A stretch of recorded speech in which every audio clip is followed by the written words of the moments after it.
Subscribe कीजिए 10th class गणित channel को और बेल आइकन को दबाइए लेटेस्ट वीडियो देखने के लिए। हेलो फ्रेंड्स, चलिए आज हम प्रश्नावली 3.3 का प्रश्न नंबर 3 हल करेंगे। प्रश्न नंबर 3 में 6 क्वेश्चन दिए गए हैं, उनको अलग अलग हल करेंगे और ये सभी समस्याएं हैं जिनको रैखिक समीकरण युग्म बनाना है और प्रतिस्थापन विधि से हल करना है। तो यहाँ पर लिखा हुआ है निम्न समस्याओं में रैखिक समीकरण युग्म बनाइए और उनके हल है वो प्रतिस्थापन विधि से हल करने हैं। प्रतिस्थापन विधि मैंने पीछे वाले क्वेश्चन में बताई थी, क्वेश्चन नंबर 1 में भी बताई थी। अगर वो वीडियो आपने नहीं देखी कि प्रतिस्थापन विधि से कैसे हल करते हैं तो डिस्क्रिप्शन में आपको प्लेलिस्ट का लिंक मिलेगा, उस पर क्लिक करके आप पीछे वाली वीडियो देख सकते हैं। तो देखिए यहाँ पर मैंने 2 क्वेश्चन लिखे हैं, तो क्वेश्चन नंबर 1 और 2 इनको हल करते हैं पहले। तो इसमें लिखा है कि दो संख्याओं का जो अंतर है वो 26 है। अब दो संख्या का अंतर 26 है, इसका मतलब उन संख्या को माइनस करेंगे तब 26 आना चाहिए। और एक संख्या दूसरी संख्या की 3 गुनी है, तो उन्हें ज्ञात कीजिए। वो संख्या कौन सी है वो ज्ञात करना है। तो सबसे पहले ऐसे जब क्वेश्चन आते हैं तो उनमें हम x और y मानते हैं रैखिक समीकरण बनाने के लिए। तो देखिए मैं क्वेश्चन नंबर 1 का जो हल है वो इस साइड में बता देता हूँ। क्वेश्चन नंबर 1 का हल, सबसे पहले हम ये मान लेते हैं कि वो जो दोनों संख्याएं हैं वो x और y है। तो मैं लिखूंगा माना दोनों संख्याएं x और y है, ये मान लेंगे। हमने मान लिया कि वो संख्या x और y है। अब इसने लिखा है कि उन संख्याओं का जो अंतर है वो 26 है, यानी कि इनको अगर माइनस करते हैं तब 26 आना चाहिए। तो पहली शर्त क्या हो गई, तो यहाँ पर मैं लिख देता हूँ पहली शर्त, यानी इसमें समीकरण 2 बनानी पड़ेगी। अगर प्रतिस्थापन विधि से हल करना है तो 2 समीकरण बनेगी और 2 समीकरण को हम हल करके x और y का मान निकालते हैं। तो इसमें 2 समीकरण बनानी पड़ेगी। तो पहली शर्त में क्या होगा, दोनों संख्या का अंतर 26 है, इसका मतलब दोनों को माइनस करना पड़ेगा। तो पहली शर्त में आएगा कि दोनों संख्या जो हमने मानी है उनको माइनस करेंगे और बराबर में 26 लिखेंगे। ये आ गए समीकरण नंबर 1। उसके बाद में दूसरी शर्त में क्या होगा, मैं यहाँ पर ही लिख देता हूँ। प्रश्न की जो दूसरी शर्त है उसमें लिखा है कि एक संख्या है, मान लीजिए कोई भी एक संख्या, इनमें से x को मान लेते हैं कि एक संख्या दूसरी संख्या की 3 गुनी है। इसका मतलब हम ये मान लेते हैं जो एक संख्या x है वो दूसरी संख्या से 3 गुना ज्यादा है, तो हम 3 को गुना y से करेंगे। तो हम ये मान लेते हैं कि अगर हम x बराबर अगर y लिखते हैं तो हम ये मानते हैं कि जो एक संख्या x है वो दूसरी संख्या की 3 गुनी है। तो किसकी 3 गुनी है, दूसरी संख्या y की, तो y को हम 3 से गुणा करेंगे। 3 गुनी तो ये है लेकिन गुणा इसको करना पड़ेगा क्योंकि इससे ये 3 गुना है। तो ये आ गई समीकरण नंबर 2। तो इस तरह से हम समीकरण 2 बना लेंगे। देखिए इसने 3 गुनी लिखा तो 3 से गुणा कर दिया, और 3 अधिक होता तो +3 कर देते, 3 कम होता तो 3 माइनस कर देते। तो इस तरह से हम समीकरण बनाते हैं। 2 समीकरण आ गए, प्रतिस्थापन विधि से हल कर लेंगे। तो x का देखिए ये x का मान है, ये x बराबर क्या है 3y, ये x का मान है, समीकरण 1 में रख देते हैं। तो हम लिखेंगे कि x का मान समीकरण 1 में रखने पर, चलिए समीकरण 1 में रख देते हैं। समीकरण 1 क्या है, x माइनस वाई बराबर 26 है, तो x माइनस वाई बराबर 26, ये समीकरण नंबर 1 है। x का मान जहां पर x लिखा है इसमें उसकी जगह 3y लिखना है, तो ये आ गया 3y माइनस वाई बराबर में आ जाएगा 26। 3y माइनस 1y यानी 3y में से 1y माइनस करना है, तो ये आ जाएंगे 2y बराबर में 26। अब 2 भाग में चला जाएगा तो 2 का भाग दे देंगे तो 26/2 आएगा और y बराबर आ जाएगा 13। तो ये तो आ गया y का मान। अब हम निकालते हैं x का मान। तो y का जो मान है उसको हम समीकरण 2 में रख देते हैं। तो मैं यहाँ पर ही लिख देता हूँ कि y का मान समीकरण 2 में रखने पर, समीकरण 2 में रख देते हैं। तो y का मान क्या है 13 है, तो समीकरण 2 क्या है, समीकरण 2 x बराबर 3y, ये समीकरण नंबर 2 है। अब इसमें y की जगह 13 लिखना है, तो x बराबर 3 × 13, तो x का ये मान आ जाएगा, 13 को जब 3 से गुणा करेंगे तो ये आ जाएंगे 39 यानी कि 39, ये आ गया x का मान। अब वो संख्या क्या होगी, वो संख्या एक तो 39 होगी और एक 13 होगी, क्योंकि हमने संख्या को x और y माना है। तो x का मान 39 है, इसका मतलब एक संख्या तो 39 है, y का मान 13 है, इसका मतलब दूसरी संख्या है वो 13 है। तो इस तरह से हम वो संख्या ज्ञात करेंगे। तो ये हो गया इसका क्वेश्चन नंबर 1। अब मैं आपको सेकंड क्वेश्चन का हल बताता हूँ, क्वेश्चन नंबर 2, इसका हल बता देता हूँ। थोड़ा स्पीड से बता देता हूँ क्योंकि इसमें क्वेश्चन है वो काफ़ी ज़्यादा दिए हुए हैं, 6 क्वेश्चन दिए गए हैं। तो चलिए दूसरा क्वेश्चन हल करते हैं।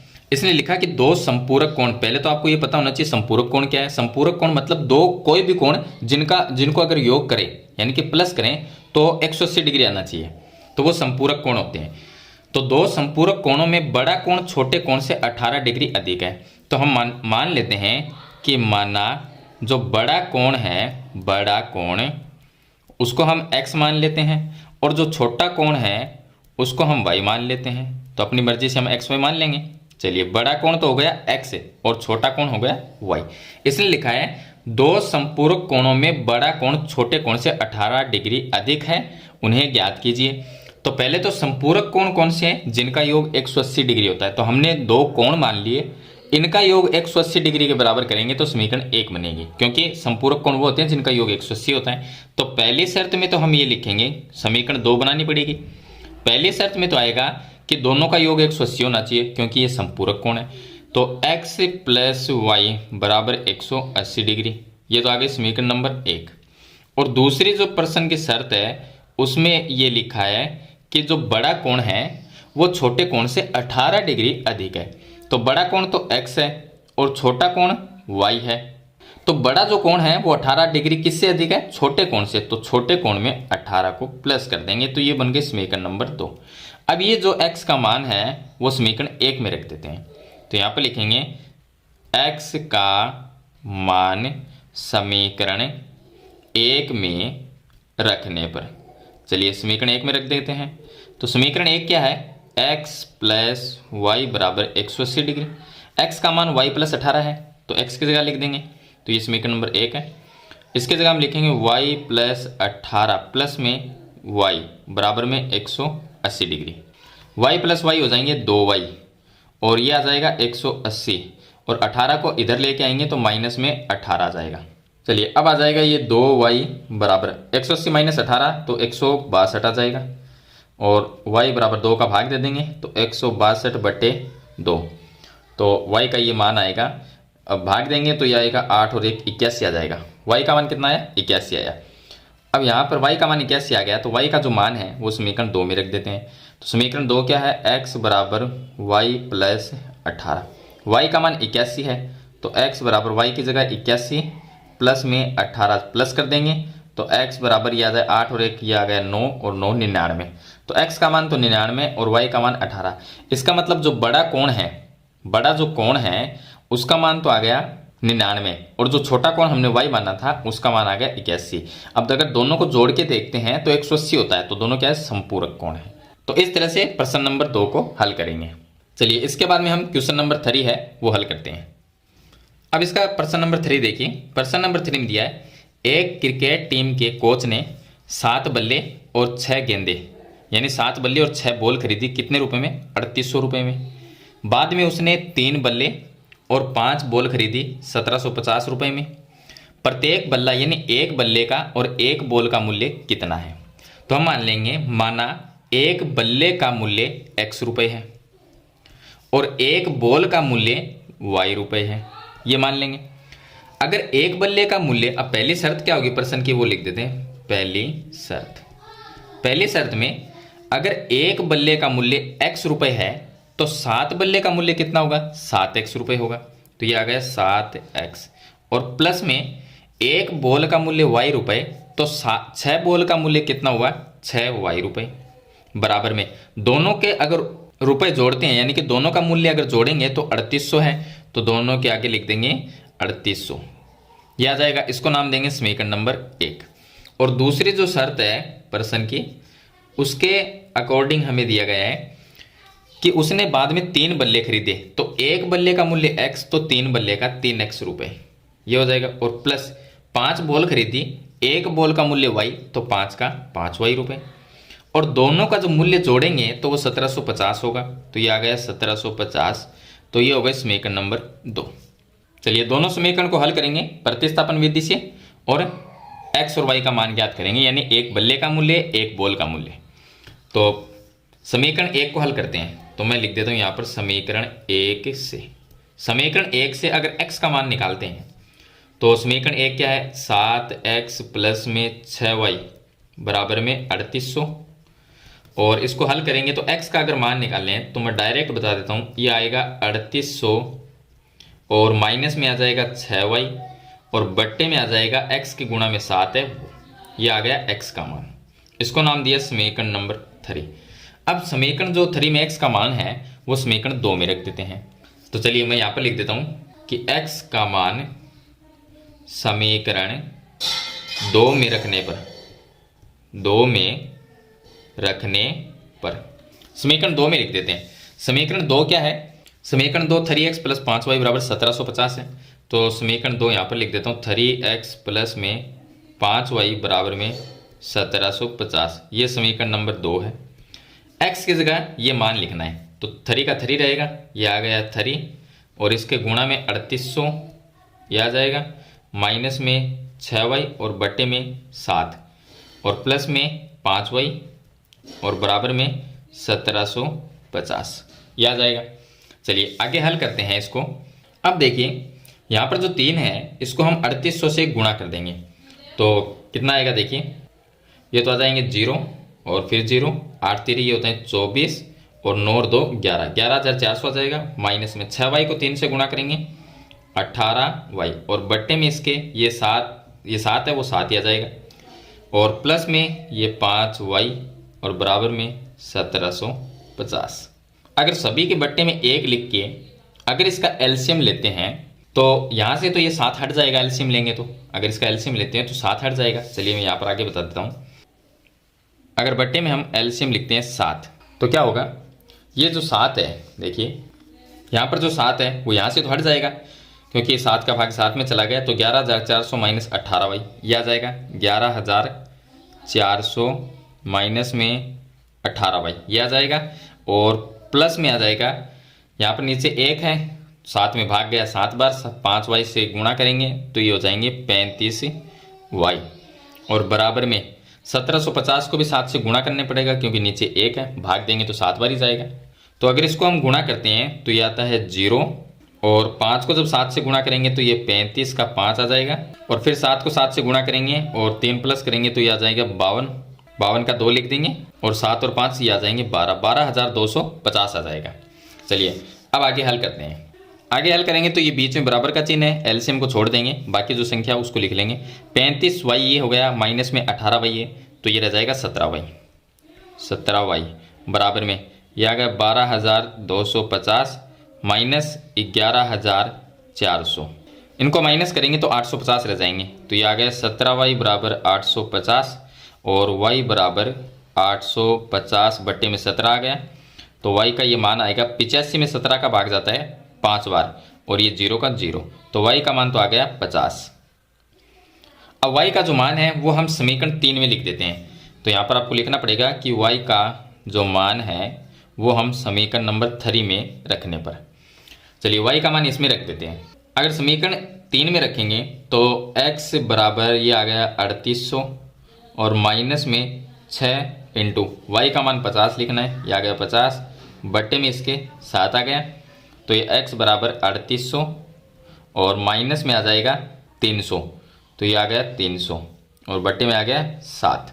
आगे हल करेंगे तो ये आ गया x बराबर 3800 माइनस 300 करेंगे तो ये 3500 आ जाएगा, 3500 बट्टे में 7। अब 7 का भाग 35 में जाता है 5 बार, तो 35 में 5 बार चला गया और 2 0 लगा देंगे, यानी x का मान आ गया 500। तो ये आ गया x का मान और ये हो गया y का मान। तो x का मान 500 है, इसका मतलब x की जगह यहाँ पर x मानना था हमने, x की जगह अगर 500 लिखते हैं तो ये 500 रुपये क्या होगा, एक बल्ले का मूल्य 500 रुपये और y का मान कितना आया 50 आया है तो ये 50 रुपये हो जाएगा y का मान, क्योंकि y रुपये में है तो ये भी रुपये में हो जाएगा। तो एक बॉल का मूल्य 50 रुपये और एक बल्ले का मूल्य 500 रुपये है। तो इस तरह से आपको क्वेश्चन नंबर 3 को हल करना है। चलिए इसके बाद में क्वेश्चन नंबर 4 हल करते हैं। अब देखिए क्वेश्चन नंबर इसका 4, इसका हल देखिए।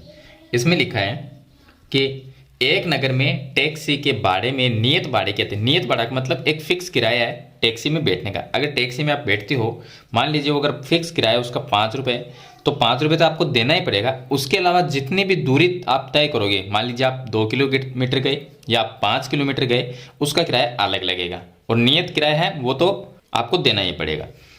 तो इसमें लिखा है नियत भाड़े के अतिरिक्त चली गई दूरी पर भाड़ा सम्मिलित किया जाता है। यानी कि टैक्सी में बैठने का जो किराया है वो तो आपसे लेगा ही लेगा, उसके अलावा जितनी भी दूर आप जाओगे उसका किराया अलग लेगा। इसने लिखा है कि 10 किलोमीटर की दूरी के लिए भाड़ा 105 रुपये। अगर आप 10 किलोमीटर जाते हो तो आपसे 105 रुपये लेगा टैक्सी वाला, और उसमें नियत भाड़ा भी होगा साथ में। तथा 15 किलोमीटर के लिए भाड़ा 155 रुपये है। तो नियत भाड़ा, एक तो हमें नियत भाड़ा ज्ञात करना है और प्रति किलोमीटर मतलब 1 किलोमीटर का भाड़ा कितना है वो ज्ञात करना है। अगर कोई व्यक्ति 25 किलोमीटर जाए तो उसे कितना भाड़ा देना पड़ेगा। तो पहले हम ये मानते हैं कि माना, एक तो हमें ये मानना है कि नियत भाड़ा, माना जो नियत भाड़ा है वो टैक्सी वाला लेता है x रुपये, मान लीजिए कि x रुपये लेता है, ये मान लिया। और 1 किलोमीटर का जो किराया है यानी कि जो भाड़ा है वो y रुपये है।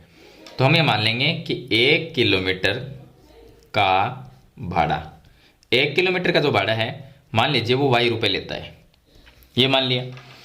अगर देखिए 1 किलोमीटर का किराया अगर y रुपये है तो अगर कोई व्यक्ति 10 किलोमीटर जाएगा तो वो कितना किराया लेगा, 10 y रुपये। तो यहाँ पर मैं लिख देता हूँ पहली शर्त के अनुसार, जो पहली शर्त बनेगी उसके अकॉर्डिंग 1 किलोमीटर का y तो 10 किलोमीटर का 10 y रुपये होता है, 10 y। लेकिन 10 y रुपये तो लेगा ही लेगा, अगर आप 10 किलोमीटर जाओगे तो 10 y रुपये लेगा, लेकिन उसके साथ में जो नियत किराया है, फिक्स किराया, वो भी लेगा। तो फिक्स किराया कितना है, x रुपये, तो प्लस में x ये भी लेगा आपसे। अब आप 10 किलोमीटर जब जाते हो तो 105 रुपये लगते हैं, तो बराबर में 105, ये आ गए समीकरण नंबर 1। और दूसरी जो शर्त है उसके अकॉर्डिंग देखिए, अगर आप 15 किलोमीटर जाते हो, अगर आप 15 किलोमीटर जाते हो तो 1 किलोमीटर का किराया y रुपये लेता है, तो 15 किलोमीटर का किराया आपसे 15 y रुपये लेगा। उसमें नियत किराया जो है x रुपये वो भी आपसे लेगा, यानी कि प्लस उसको भी करेंगे। और आप 15 किलोमीटर जाते हो तो 155 रुपये लगते हैं, तो बराबर में 155 रुपये आ जाएगा समीकरण नंबर 2। चलिए अब इनको हल कर लेते हैं, 2 समीकरण है तो x और y का मान निकाल लेते हैं। वो नियत भाड़ा और 1 किलोमीटर का भाड़ा आ जाएगा। उसके बाद में निकालेंगे 25 किलोमीटर जाने में कितना भाड़ा लगेगा। तो पहले समीकरण 1 से 1 को हल करते हैं, तो यहाँ पर लिख देते हैं समीकरण 1 से, समीकरण 1 से x का मान निकालते हैं। तो समीकरण 1 x प्लस में 10y बराबर में 105, ये समीकरण नंबर 1 है। x का मान अगर निकालते हैं तो x बराबर आ जाएगा 105 माइनस में 10y, ये आ गया। इसको मैं नाम देता हूँ समीकरण नंबर 3। अब जो x का मान है वो समीकरण 2 में रख देते हैं। चलिए मैं यहाँ पर लिख देता हूँ कि x का मान समीकरण नंबर 2 में रखने पर, तो समीकरण 2 में अगर रखते हैं तो समीकरण 2 है x प्लस में 15y, यह आ गया 15y और बराबर में 155, ये समीकरण नंबर 2 है। x का मान ये लिखना है, तो x की जगह हम 105 माइनस 10y लिखेंगे, 105 माइनस में 10y प्लस में 15y और बराबर में 155, ये आ जाएगा। अब 105 वो इस साइड में आएगा, माइनस में 10y प्लस में 15y, तो ये आ जाएगा 5y बराबर में 155 और माइनस में आ जाएगा 105, तो 5y बराबर में 50 रह जाएगा। और y का जो मान है वो 50 बट्टे में 5 आ जाएगा, तो y का जो मान है वो आ गया 10। अब y का मान हम समीकरण नंबर 3 में रख देते हैं, तो यहाँ पर लिखते हैं y का जो मान है वो हम लिखेंगे समीकरण नंबर 3 में। तो समीकरण नंबर 3 क्या है, मैं यहाँ पर लिख देता हूँ। समीकरण नंबर 3 है x बराबर 105 माइनस में 10y, x की जगह x आ गया 105 माइनस 10 गुणा y का जो मान है वो 10 है, तो ये आ गया 10। तो यह x बराबर 105 माइनस में हो जाएगा 100, तो x का मान आ गया 5। इसका मतलब x का मान 5 है, यानी कि नियत भाड़ा तो है 5 रुपये, तो यहाँ पर हम लिख देंगे नियत भाड़ा, तो ये तो है 5 रुपये। y का मान आया था 10, इसका मतलब ये आ गया 10 रुपये। 1 किलोमीटर का किराया अगर 10 रुपये है और नियत भाड़ा अगर 5 रुपये है, तो 25 किलोमीटर यात्रा करने में कितना भाड़ा देना होगा, तो यहाँ पर लिखेंगे 25 किलोमीटर का भाड़ा। 25 किलोमीटर का कितना होगा, देखिए 25 किलोमीटर का कितना होगा मैं बताता हूँ। आपसे नियत भाड़ा तो लेगा ही लेगा 5 रुपये, तो 5 ये तो लेगा टैक्सी में बैठने का ही, और प्लस में अगर आप 1 किलोमीटर जाओगे तो 10 रुपये लेगा, 25 किलोमीटर जाओगे तो 25 से आप गुणा कर दो, 25 गुणा 10 ये कर दो, कितना आएगा, ये आ गया 5 प्लस 250, तो ये आ गए, और ये आ गया 255 रुपये। तो आपसे वो किराया लेगा 255 रुपये अगर आप 25 किलोमीटर की यात्रा तय करते हो तो इस तरह से आपको जो इसका प्रश्न नंबर 4 है उसको हल करना है। चलिए इसके बाद में प्रश्न नंबर 5 में आपको बता देता हूँ। अब देखिए इसका प्रश्न नंबर 5 है, इसका हल देखिए, थोड़ा जल्दी बता देता हूँ आपको।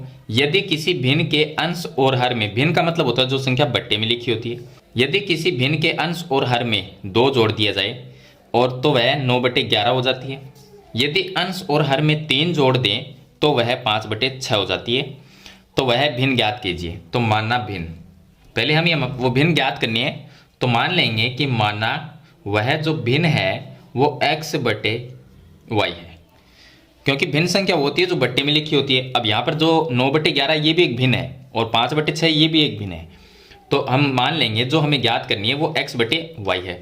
अब इसने लिखा यदि अंश ऊपर वाली जो संख्या होती है वो अंश होती है और नीचे वाली जो संख्या होती है वो हर होती है, तो अंश और हर में 2 जोड़ दिया जाए तो पहली शर्त क्या होगी, पहली जो शर्त होगी उसके हिसाब से अंश में भी 2 जोड़ेंगे और हर में भी 2 जोड़ेंगे, यानी कि x+2/y में भी 2 जोड़ देंगे, तो वह कितनी हो जाएगी, 9/11 हो जाएगी। तो बराबर में लिखना है 9/11। इसको मैं हल कर लेता हूँ।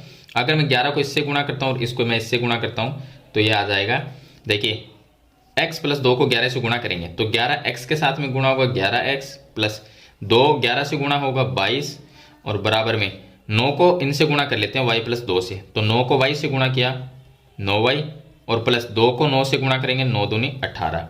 तो ये समीकरण 11x ये आ जाएगा और माइनस में 9y आ जाएगा इधर, और बराबर में ये 18 और प्लस में 22 से इस साइड में चला गया माइनस में 22, तो ये आ जाएगा 11x माइनस में 9y बराबर में माइनस में 4।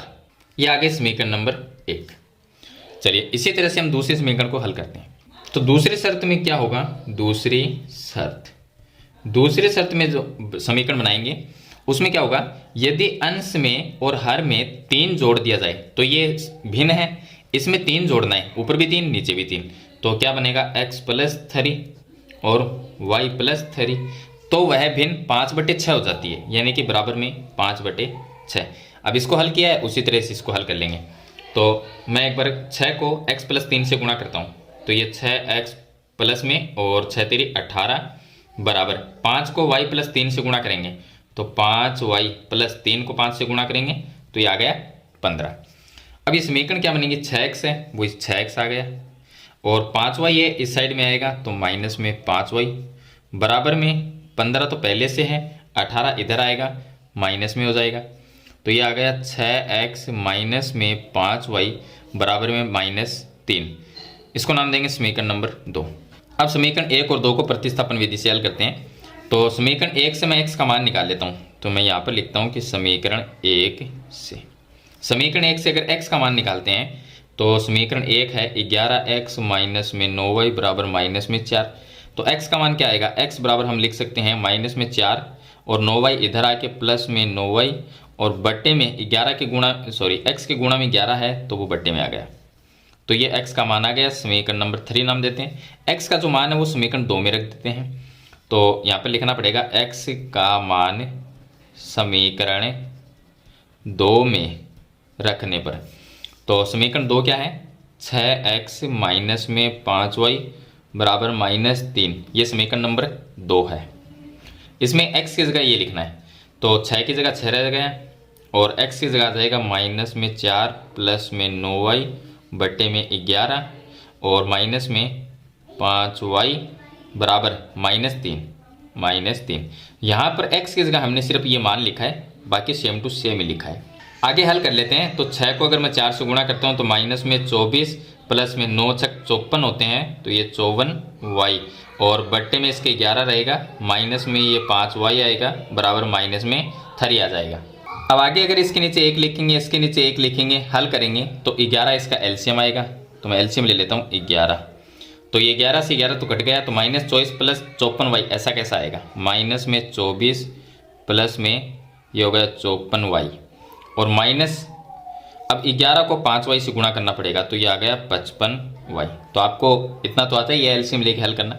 बराबर में ये देखिए एक इसके भी नीचे है, तो 3 को 11 से गुणा करना पड़ेगा, माइनस में 33 हो जाएगा। चलिए अब हल कर लेते हैं। तो इसको हल करेंगे तो देखिए ये आ जाएगा, ये प्लस में है 54y, माइनस में 55y, तो माइनस में y रह जाएगा। अब बीच में बराबर का चिन्ह है, तो जो लघुत्तम हमने एलसीएम लिया उसको छोड़ देंगे। ये है माइनस में 33 और माइनस 24 से इस साइड में आके प्लस में 24, तो माइनस y बराबर माइनस में 9 रह जाएगा, माइनस से माइनस कट गया तो y का मान 9 आ जाएगा। अब जो y का मान है उसे समीकरण 3 में रख देते हैं। तो मैं यहाँ पर लिखता हूँ y का मान समीकरण 3 में रखने पर, समीकरण 3 में लिखेंगे। समीकरण 3 है x बराबर माइनस में 4 प्लस में 9 इंटू y का मान 9 रखेंगे और बट्टे में 11, तो ये आ जाएगा x बराबर माइनस 4 प्लस में 9 को 9 से गुणा करेंगे तो ये 81 और बट्टे में 11, तो ये आ जाएगा माइनस 4 प्लस 81 तो 77 बटे 11। अब 77 में 11 का भाग 7 बार जाता है, तो x का मान आ गया 7। x का मान 7, y का मान 9 आ गया। वो भिन्न कौन सी थी? x बटे y थी, तो x का मान, इसके सामने x का मान अगर लिखते हैं तो 7 है और बट्टे में y का मान 9 है, तो वो भिन्न हो जाएगी 7 बटे 9। तो इस तरह से आपको क्वेश्चन नंबर 5 हल करना है। चलिए इसके बाद में इसका लास्ट क्वेश्चन है क्वेश्चन नंबर 6, उसको हल करते हैं। क्वेश्चन नंबर 6 में देखिए 5 वर्ष बाद जेकब की आयु, 5 वर्ष बाद में उसके पुत्र की आयु की 3 गुनी हो जाएगी। 5 वर्ष पहले जेकब की आयु उसके पुत्र की आयु की 7 गुनी थी, तो उनकी वर्तमान आयु ज्ञात कीजिए। हल देखिए, वर्तमान आयु ज्ञात करनी है किसकी? जेकब और उसके पुत्र की। तो हम ये मान लेंगे कि जेकब की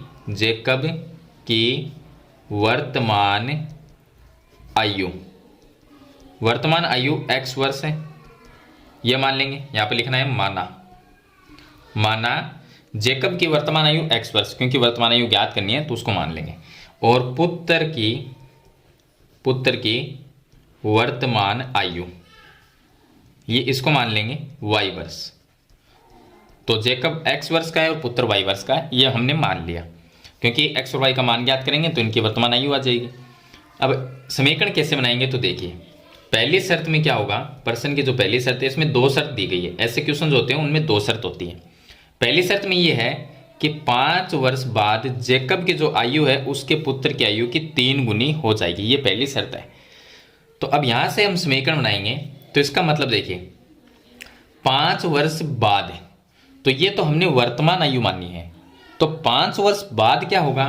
तो हम यहाँ पर चलिए पहली शर्त बाद में लिखते हैं, तो 5 वर्ष बाद का लिखते हैं। 5 वर्ष बाद, 5 वर्ष बाद की अगर आयु निकालें तो मान लीजिए अभी कोई 10 साल का हो, मान लीजिए अभी कोई अगर 10 साल का है तो 5 वर्ष बाद में कितना हो जाएगा? तो +5 और कर देंगे तो वो 15 साल का हो जाएगा। अगर कोई अभी 5 वर्ष का है और 5 वर्ष बाद में वो कितने का हो जाएगा? तो +5 और कर देंगे तो 10 वर्ष का हो जाएगा। इसी तरह से हम यहाँ पर हल करेंगे। 5 वर्ष बाद अभी जेकब की आयु, वर्तमान आयु अगर x वर्ष है, अगर वर्तमान आयु x वर्ष है किसकी? जेकब की, तो 5 वर्ष बाद में जेकब कितनी साल का हो जाएगा? तो जेकब हो जाएगा x + 5 का, ये हो जाएगा जेकब की आयु आ जाएगी। और उसके पुत्र की आयु क्या होगी फिर? तो देखिए पुत्र की आयु y वर्ष है, अभी y वर्ष है, 5 वर्ष बाद में पुत्र कितने साल का हो जाएगा? y + 5 वर्ष का हो जाएगा, ये हो जाएगा। अब पहली शर्त क्या है? पहली शर्त में दिया तो यही गया है कि जेकब की आयु जो है 5 वर्ष बाद में वो पुत्र की आयु की 3 गुनी हो जाएगी। तो 3 गुनी कौन हो जाएगी? जेकब की आयु। किससे हो जाएगी? पुत्र से। तो पहली शर्त में x + 5, जेकब की जो आयु है वो पुत्र की आयु जो है y + 5 उसकी 3 गुनी है। तो किसकी 3 गुनी है? पुत्र की। तो पुत्र को हम 3 से गुणा करेंगे, तो 3 गुनी लिख रखी है यहाँ पर, 3 गुनी हो जाएगी। पुत्र से जेकब की आयु 3 गुनी हो जाएगी, तो पुत्र को 3 से गुणा कर देंगे। जेकब को नहीं करना क्योंकि जेकब पहले से 3 गुना है, तो इसको 3 से गुणा करना है ताकि समीकरण दोनों तरफ से बराबर हो जाए। अब हल कर लेते हैं। तो ये हो गया x + 5 बराबर, ये हो जाए 3 को गुणा कर देंगे तो 3y, 5 को 3 से गुणा करेंगे 15, ये आ गया x, 3y को इधर लेके आएंगे माइनस में, 3y बराबर में ये जो 15 है ये रह जाएगा माइनस में आ जाएगा 5। तो समीकरण क्या बनेगी, समीकरण बनेगी x माइनस में 3y बराबर 15 माइनस 5 10 आ जाएगा। ये समीकरण नंबर 1 बन जाएगी। दूसरी शर्त क्या है, प्रश्न की दूसरी शर्त, दूसरी शर्त में हल करेंगे तो देखिए आगे लिखा है 5 वर्ष पूर्व है, तो पहले 5 वर्ष पूर्व निकालते हैं। 5 वर्ष पूर्व, 5 वर्ष पहले जेकब कितने साल का था, तो 5 वर्ष पूर्व जेकब की आयु, एक तो जेकब की आयु निकालनी पड़ेगी और एक पुत्र की आयु निकालनी पड़ेगी। तो अभी जेकब की जो वर्तमान आयु है वो x वर्ष है, तो 5 वर्ष पहले कितने साल का था, तो 5 को माइनस करना, जो भी उम्र होती है उसमें से माइनस करना पड़ता है। तो जेकब x साल का है तो 5 साल पहले कितना था, तो इसमें से जो उम्र होती है उसमें से 5 को माइनस कर दो।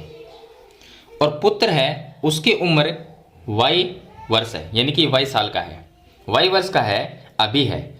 तो 5 वर्ष पहले कितना था, तो वो जो उम्र जितनी दी जाती है उसको माइनस कर दो, तो 5 को माइनस कर देते हैं।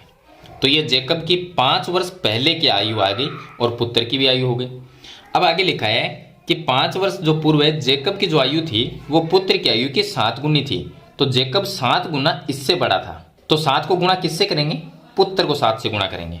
तो ये समीकरण बनेगी x माइनस 5, जो जेकब है वो अपने पुत्र से 7 गुना ज़्यादा था। तो 7 गुना, 7 को गुणा पुत्र की आयु से करेंगे। अब सरल कर लेते हैं, तो ये x माइनस 5 बराबर 7 को गुणा करेंगे तो ये 7y माइनस में 35 आ जाएगा। x 7y को इधर लेके आएंगे माइनस में 7y बराबर में माइनस 35 और 5 इधर आएगा तो प्लस में 5, x माइनस में 7y बराबर में आ जाएगा माइनस में 30। ये आ गए समीकरण नंबर 2। अब इनको हल कर लेते हैं। तो समीकरण 1 से पहले मान निकाल लेते हैं। अगर हम समीकरण 1 से x का मान निकालते हैं, समीकरण 1 से, समीकरण 1 x माइनस में 3y बराबर 10 है। x का अगर मान निकालते हैं तो क्या आएगा, देखिए तो ये आएगा x बराबर 10 माइनस में 3y, ये आ जाएगा। इसको मैं नाम देता हूँ समीकरण नंबर 3। x का ये मान है वो समीकरण नंबर 2 में रख देते हैं। तो मैं यहाँ पर लिख देता हूँ x का मान समीकरण 2 में रखने पर, समीकरण 2 में रख देते हैं। अब समीकरण 2 क्या है, x माइनस 7y बराबर माइनस 30, x माइनस 7y बराबर माइनस में 30, ये है।